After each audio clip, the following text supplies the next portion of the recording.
Welcome back to the channel. We got a lot of stuff to talk about. It's fight week. UFC, what, a 270 in Ngannou versus Gane. What a fight. I got to be honest, I don't know if I've ever been more intrigued in a fight than Ngannou versus Gane. This is a fight where I have no idea what's going to happen. I'm 50-50 split right down the middle.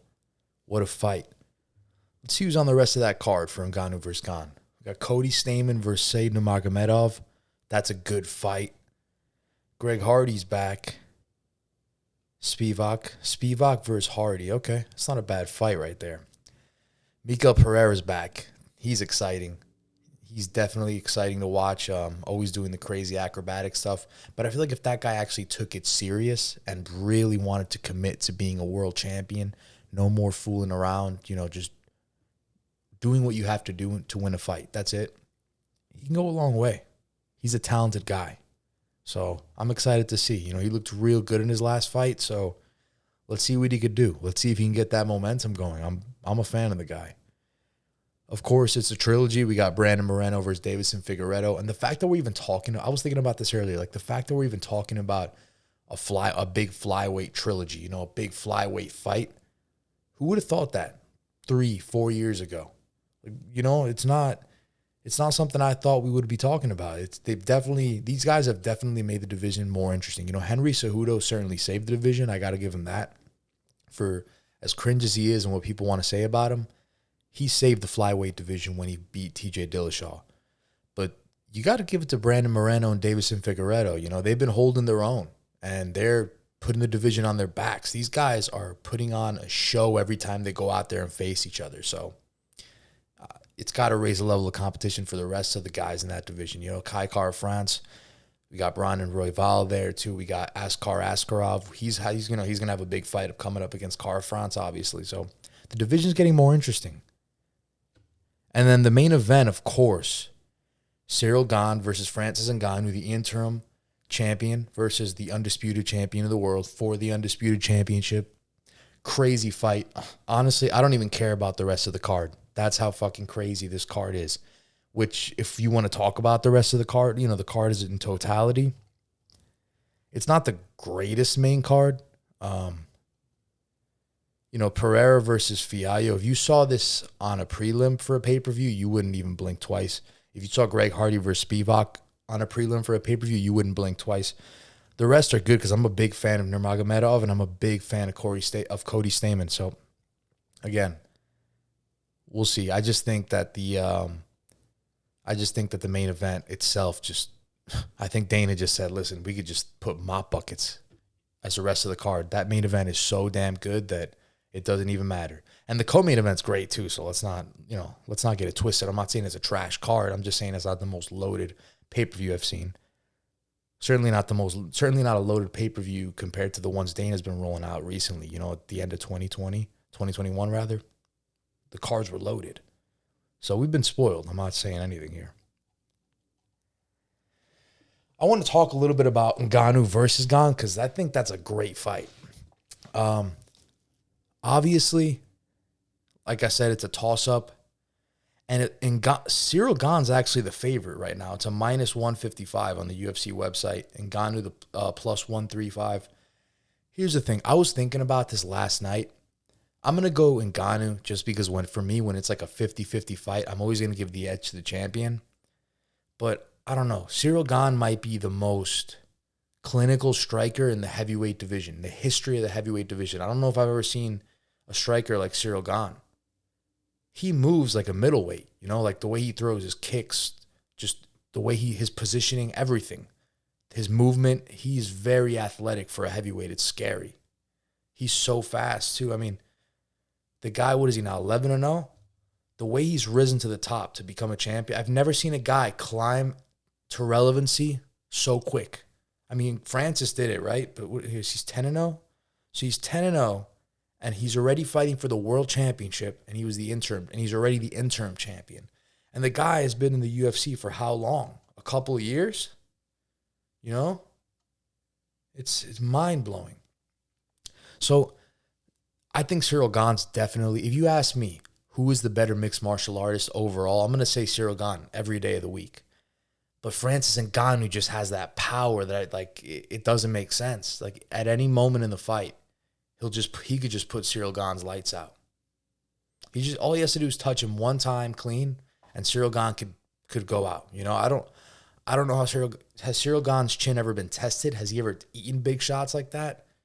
In the Derek Lewis fight, he did a great job of avoiding those fights. I would suppose he's gonna do the same thing. He's gonna follow that same blueprint in the Ngannou fight. But Ngannou is so much more explosive than Derek Lewis. And let's be real, Ngannou's just a better mixed martial artist than Derek Lewis. You know, big respect to Derek Lewis. He's a real good fighter, but Ngannou's just a better mixed martial artist at the end of the day. You know, he's more explosive, better movements. I think just a better understanding of timing and where to position himself. He's a good fighter. You know, I think in the Stipe fight, he showed that he has technique. You know, he could stuff a takedown. He could sprawl. He can win grappling exchanges. But against a guy like Cyril Gane, it's going to be interesting to see what he could do. Cyril Gane's MO is controlling the fight. You know, every fight he's in, he's controlling the fight. He's leading the dance, as Chael Sonnen would say. So it's going to be interesting to see what happens. I'm so intrigued in this fight. And I'm not just saying that. I do not know who's going to win. Again, I'm leaning with Francis. I'm just going to give the champion the advantage just because I think Francis is just so explosive that, I don't know, I think being in there with Francis, I think the way Cyril Gane wins is going to be a long, drawn-out fight. I don't think he's going to finish Francis early. Could he finish Francis later if Francis perhaps gasses out in like the third, fourth round, you know? Maybe it doesn't have to be a 5-round victory for Cyril Gane. Could it happen like a late stoppage? I could see that too. But I don't see him finishing Francis early. That's just my opinion. Cyril Gane doesn't have like one-punch knockout power per se. I mean, he hit JDS recently, right, in one of those fights with that elbow, put him down. But I wouldn't say he has like one-punch knockout power. You can't even compare him and Francis's power. Francis is far, far superior in power. But so what I'm trying to say is I think Cyril is going to be in there with Francis Ngannou for a long time, you know? So the reason I'm picking Francis is because I think one of those shots are going to land eventually, and I don't think there's a man on earth that could withstand that power once he does land. So I think Francis catches him, clips him with, you know, maybe a nicely placed hook or something, and then just explodes on him like he did to Rosenstrike and just fucking takes his head off pretty much because that's what he does to everyone. But yeah, I'm going to go with Francis.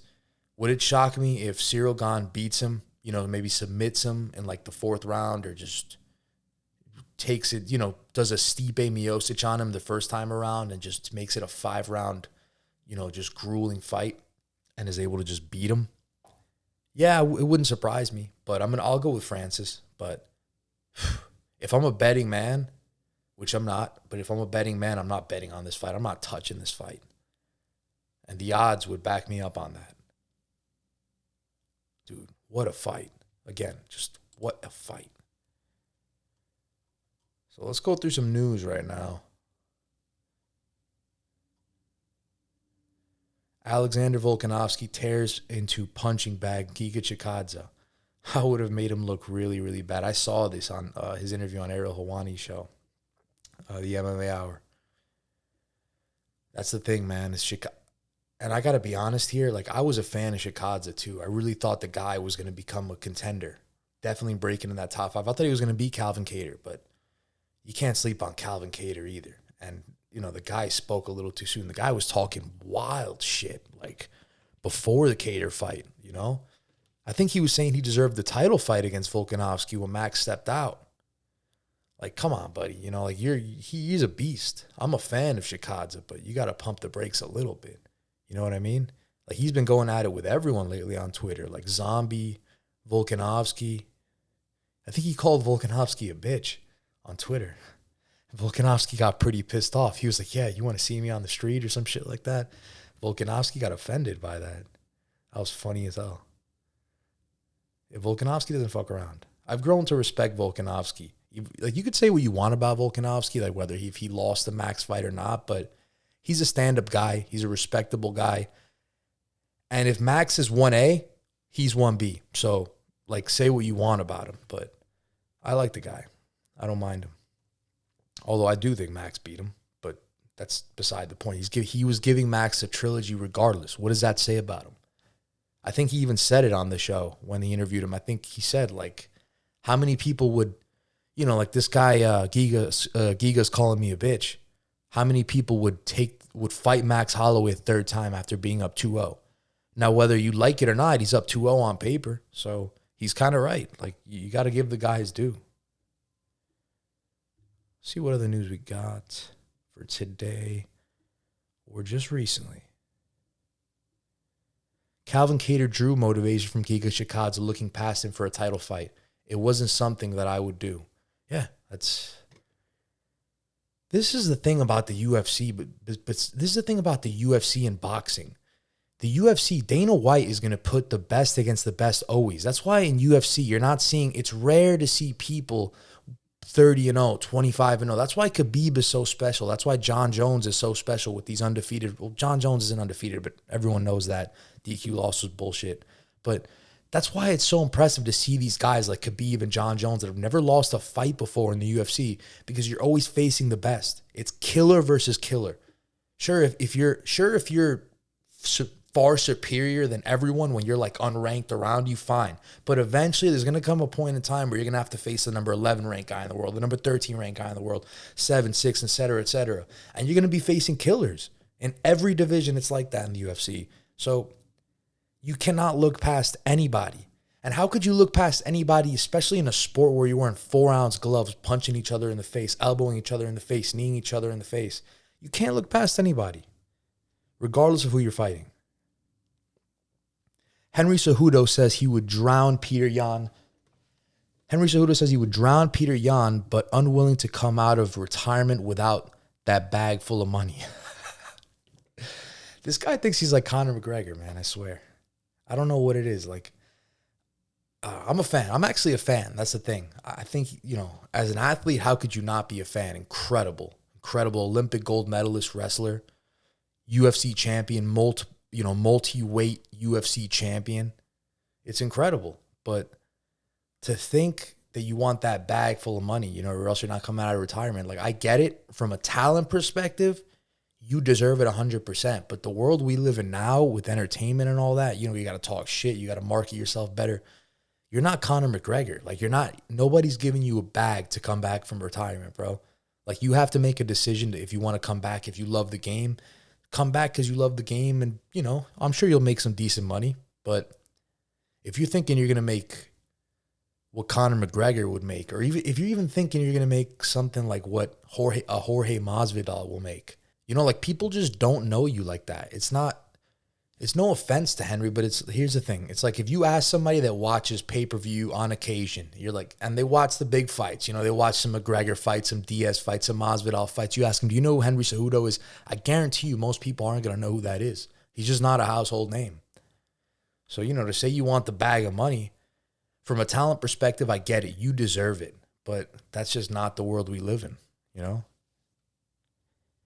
UFC 270 commentary team: Joe Rogan, Daniel Cormier, John Anik. Love it. Best trio right there. Though when those three call the fight, like, that's like the holy trinity right there, the trifecta. Nobody calls the fights better than those guys. Nobody's more entertaining than those guys. How can you not love it? I love the other guys too. I love Dominic Cruz. You love the other guys, but. And the hate that Joe Rogan gets, man, from some people is ridiculous. Like, saying like, oh, it's almost like he's doing a fight companion. Well, yeah. Do people realize what Joe Rogan's done for the UFC? Like, Joe Rogan's been there since the very beginning. Joe Rogan has done so much for the UFC. He is a huge reason that the UFC is on the map now. Huge reason. So the disrespect to Joe Rogan is just fucking crazy, man. Even for his podcast, like, it's ridiculous. This is something that really surprised me, and I'm seeing it now, and I saw it pop up, like, I think it was on Twitter. Mike Jackson versus Dean Barry rescheduled for UFC event on April 23rd. Mike Jackson? Like, what? Where did this guy come from?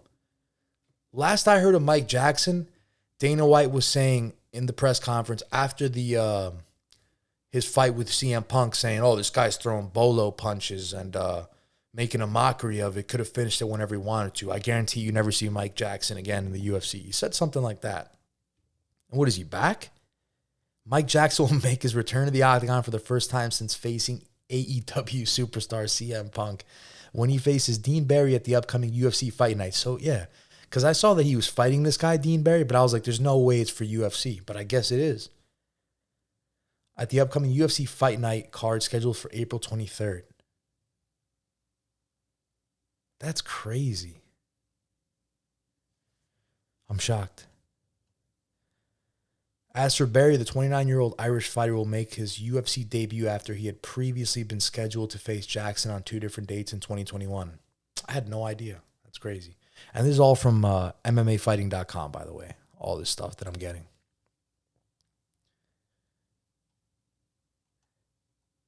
Dana White doesn't love move to raise UFC pay-per-view prices, but it's not my decision.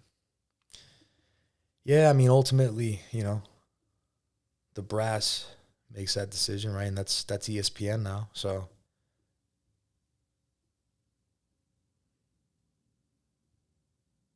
I think Brendan Schaub was talking about this. It's just crazy the way that the pendulum has swung, right? Like now, you know, the fighters really don't have any control at all with the ESPN deal, with the whole pay-per-view scenario. This one was hilarious. Conor McGregor fired shot at fellow 2-division champ Henry Cejudo, who we just spoke about. Response to double chump. Henry Cejudo is a little fart. Cejudo replies, double chump, double champ. I mean, that's not really a great comeback, Cejudo. Come on, man. What do you know about farting? You always run out of gas. Henry, man, I'm a fan, but just stop, dude. Oh, my God. That's great. Anyway, all right, so let's look up like some upcoming fights and let's break them down. I want to see what we got coming up for this year. Big fights like announced already for 2022.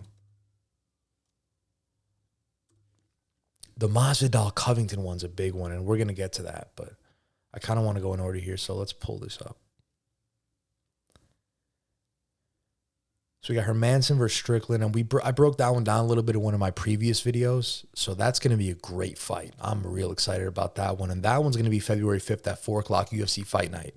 So tune into that one. That's after Gane versus Ngannou, so not this weekend. Okay, it's not even the one after, so it's Ngannou versus Gane this weekend, January 22nd, and then they're taking a 2-week break, it looks like, and we got her Manson versus Strickland on the 5th, so look out for that. Then it's Adesanya Whitaker 2, February 12th. I want to get into that one because that is a fight that I'm looking forward to, man. I'm looking down the list already at all these fights. 2022 is looking good. It's looking good already. And, you know, we're so early. The amount of fights that have yet to be booked is mind-blowing. It's mind-blowing we have this many good fights already. Wow. So yeah, let's get into it. Adesanya versus Whitaker 2. I'm going to say this right off the bat. This is going to be a way better fight than the first fight. Like, I would put a lot of money that this fight does not end under 2 rounds this time. No way. No way. If Adesanya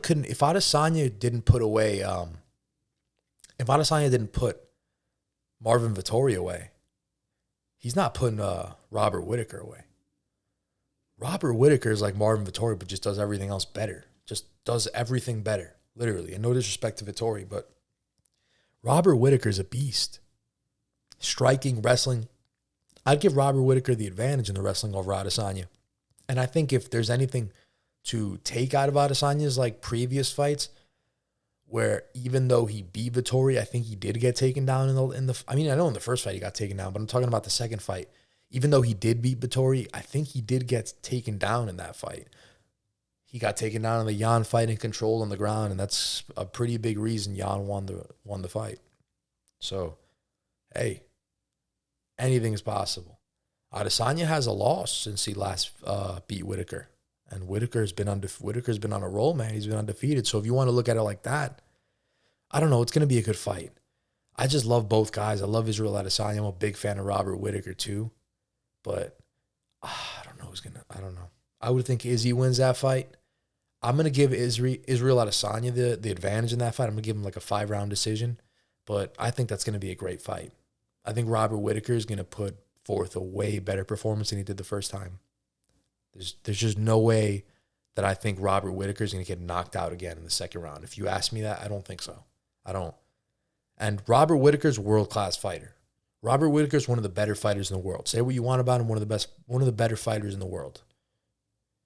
So he's going to learn from his mistakes. He's going to be able to make adjustments because that's what world-class fighters do.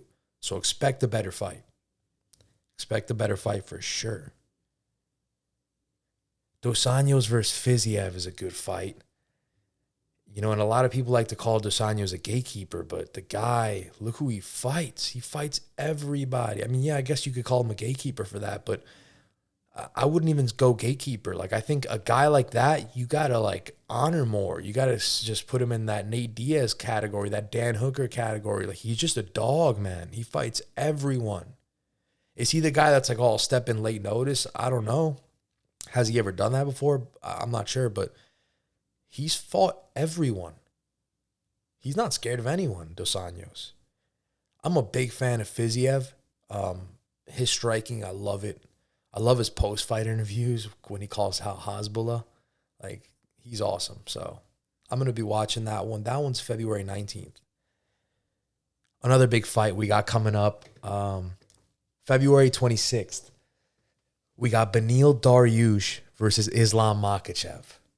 Now, I'm going to boldly predict, I don't even know if it's bold, but I'm going to predict that Islam Makachev is a UFC lightweight champion by the end of the year. Like 100%, I think that's going to happen. I think it's only a matter of time. And I think this is the fight that'll get him the title shot, right? So he's probably one win away from getting the title shot. I got Islam. You know, I think he wins a belt, like I said, but I actually think this could be a tougher fight than the championship fight, depending on how it pans out. You know, if he gets like a Gagey, for example. But Banil Dariush is no slouch, man. Look at what he did to Tony Ferguson. Like, you beat up Tony Ferguson like that, and, you know, we got something. Like, you could fight, man. The guy is incredible. His stand-up is crisp. He could box. Okay, he's a dog. We've seen that before. And if he gets to the ground with Islam, like, he's got great jiu-jitsu, man. He could submit the guy. Like, it's very possible that he gets Islam in a submission. Very possible he gets Islam caught in a bad position, and it's good night.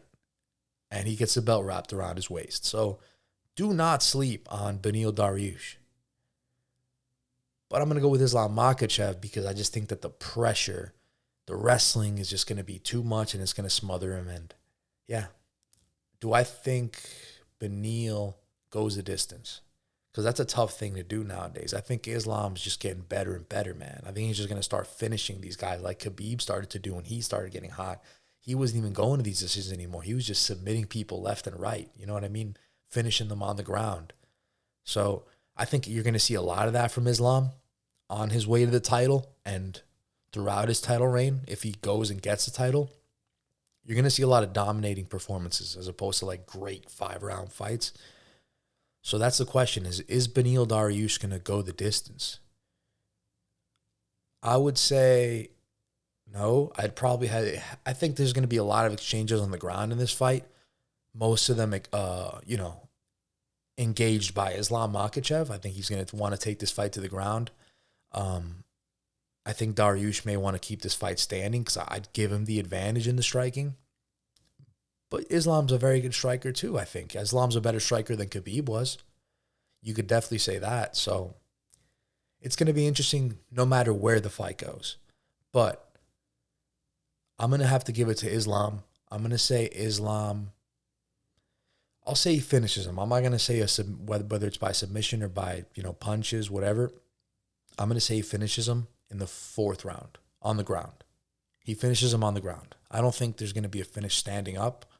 But again, it's a UFC. Whenever we predict these things, the complete opposite happens. So Banil Dariush is probably going to knock him out or something with a head kick. Yeah. I hope he doesn't, though. I'm telling you, I think Islam's going to win. But I'm just joking. But yeah, let's see what happens. Great fight. Great fight. So look what we have already. Ngannou versus Gane. Adesanya versus Whitaker 2.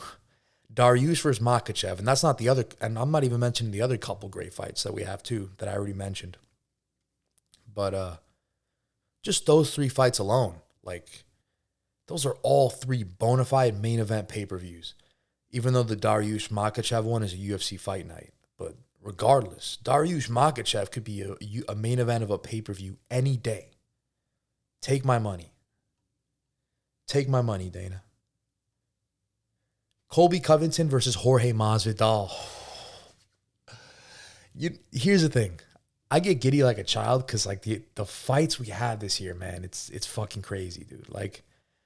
And I'm excited because I say things like, oh, Gane versus Ngannou. I'm excited. That's the fight of the year for me. But then I'm going down the list and I'm seeing Colby Covington versus Masvidal. I don't even know. Maybe from a technical standpoint, yeah, I think Ngannou versus Gane because those are clear cut the 2 best guys in the world at their weight class. And I'm not saying that Colby and Masvidal aren't up there, but I think Usman definitely has the upper hand on those guys. And you could debate if other guys are better in that division in the top 5, perhaps. But from a technical standpoint, I'll give it to Ngannou versus Gane. But just from a box office standpoint, Colby Covington versus Kamaru Usman, versus Colby Covington versus Jorge Masvidal, to me is the biggest fight this year from a box office standpoint. Now, forget the technical stuff. As a diehard fan, yeah, Ngannou versus Gane. But just as the fan in me, just to want to see entertainment and a great everything, the whole package, Covington versus Masvidal. And I'm going to tell you what, don't sleep on that being the highest selling pay-per-view of the year. Regardless of Conor coming back, regardless of John Jones coming back, if they could stack that pay-per-view UFC 272, they can put a good undercard for that. Don't sleep on that getting 2 million pay-per-view buys. We've seen Jorge Masvidal sell over 1 million pay-per-view buys. Colby Covington's put in work with the pay-per-view buys. Say what you want about Colby Covington. Good, bad, or indifferent, but the guy can sell pay-per-views, man. The guy, people watch him because you're either tuning in to watch him lose or you want to watch him win. No other way. Most people want to watch him lose, of course, but there's no different option. It's just that. So don't sleep on that, man. Don't sleep on that getting 2 million buys. Don't sleep on that being the highest pay-per-view of the year because we know what Masvidal can draw and we know what Colby Covington can draw. And on top of all that, that might be the biggest rivalry in UFC history. Think about it. Yeah, give me John Jones versus DC. Give me Khabib McGregor, Khabib McGregor Aldo. I get all that stuff. And I'm sure there's been other great ones. We can go back to Chuck versus Tito. We can go back to so many of them. But tell me the ones that have the rich backstory that these guys have. You can write a movie. This is movie script stuff. Colby Covington versus Jorge Masvidal. Big fight. Do not sleep on that getting a lot of pay-per-view buys. Well, it is going to get a lot of pay-per-view buys, but do not sleep on that being the top pay-per-view of the year. Don't sleep on that. Then we got Jan Blachowicz versus Rakic. I'm so excited from all these fights that I can't even talk right now. It's I'm going all over the place. So we got Jan Blachowicz versus Alexander Rakic, right? And that one's on March 26th. Another good fight. I actually talked a little bit about that one in a previous video. It's going to be interesting to see how Jan bounces back. So here's one thing I did want to talk about that came up, and this is not really something I want to get into a lot, but Jake Paul versus Mike Tyson. Oh my God, man. I don't understand this. I do not understand this. The thing about Jake Paul is there's always a Like, there's always a but to every guy he fights, right? Like, he fights Tyron Woodley, but he's not a boxer. He fights Ben Askren, but he's not a boxer. He fights Nate Robinson, but he's not even a combat athlete, you know? Like, just fight. If he fights a straight-up boxer, people are going to give him a lot of credit. But at the same time, I get it, you know, because there's, you know, this gimmick he's doing. If he loses, it comes to an end. And any guy with some technique, any guy with some muscle memory in the sport of boxing, he's going to put him away. So let's get into that then. Let's talk about it for a little bit. Mike Tyson versus Jake Paul. TMZ says, Mike Tyson says, no fight negotiations with Jake Paul. New to me. So I'm probably going to take that news more than I'm going to take that news more serious than I take all the other ones. Because, like, there's other sources saying Mike Tyson in advanced talks with Jake Paul fight. Mike Tyson breaks silence on Jake Paul fight agreement. Tyson addresses $50 million Jake Paul fight claims. I'm going to take the one where they're quoting Mike Tyson. And if Mike doesn't know anything about it, like, is the fight really going to happen? I don't think so. I doubt it. It's probably just news. But let's go into the hypothetical realm and let's act like it did happen. What would happen in that fight if Jake Paul were to match up with Mike Tyson? Prime or no prime, Mike Tyson's still a bad man. Okay, you saw him against Roy Jones. He could still punch. And if there wasn't, I'm convinced there had to be some clause in there where they didn't let him hit Roy in the head, because the amount of body shots he was going for where there was so many openings to the head, and there was so many times Mike just could have put him away by just hitting him with straight rights or a jab. It was sketchy to me. So, yeah, if they let Mike go all out on Jake Paul, they actually let him throw punches to Jake's face. They say, you can knock him out. It's probably going to be an exhibition, but it's a boxing match. You can knock him out. Go 100%. It's going to be a bad night for Jake Paul. And you know what's funny about this is the guy's not a real legitimate boxer. But if you ask me who I thought was going to win before the second Tyron Woodley fight, sorry about that, I'd probably say it would be a little tougher to call, but I'd still go with Tyson. Now I will tell you 100% it's going to be Mike Tyson. You want to know why? Go watch Jake Paul's second fight against Tyron Woodley. I don't even have to explain it.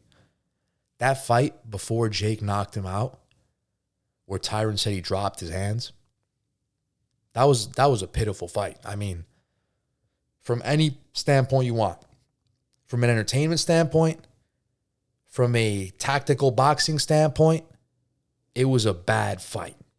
It was a poor boxing display. It just looked like rookie shit, honestly. And I'm not claiming to be a great boxer. Like, Jake Paul would beat my ass. I don't box. But I'm saying put Jake Paul in there against a comparable boxer, someone who's been doing it for a decent amount of, someone who is at least a professional boxer, whether he's 3-0, 4, whatever. Put him in there against Jake Paul, and you're gonna find out real quick, unfortunately, you know?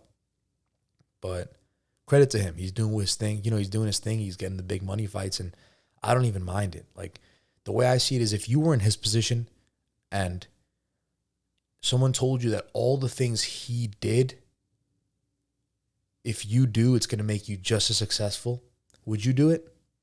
You know, I'd be hard-pressed to find someone to say no, you know, for all that money.